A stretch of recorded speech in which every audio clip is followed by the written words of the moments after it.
Laifadi adugi masamadu kathatluba numid adudagi Suzuki family ki imung adu norokta tabaga chap manaki.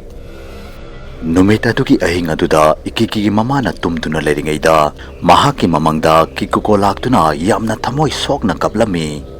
Maramdi mahakna kikukogi Laifadi adugi masamadu kathatpagi oirami. Amadi kaptuna leiramba kikuko yamna sathina sauraklami.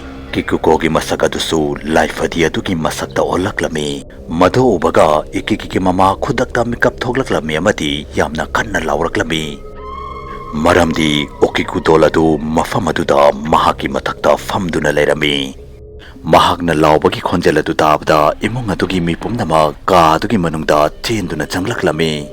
Ikiki mamana mahaki mangadugi maramda ikiki amadi mahaki mapabungda tamluba matamda makhoyani pungangaklami. Ikiki na kaadudagi mapanda thoktuna yengluba matamdadi okiku Laifadi adu self adugi matakta leiramba uki. Laifadi adu self adugi matakta leiramba oirabadi ikiki mamana Laifadi adubu kaadugi manungda uki haibadu karamna oithokadauribano. Tapna imung adugi mipumnamakna yamna akiba amadi tamthiba mangba hauraklami.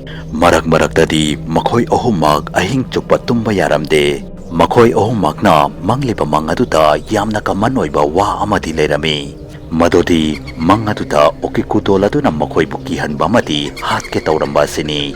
Asumna numit khara haujinki amadi okiku Laifadi adugi masamadusu adum sangba hengalaklami. Laifadi adugi masamadu haujik sagandagi hendaduna makhwang phau yauraklami.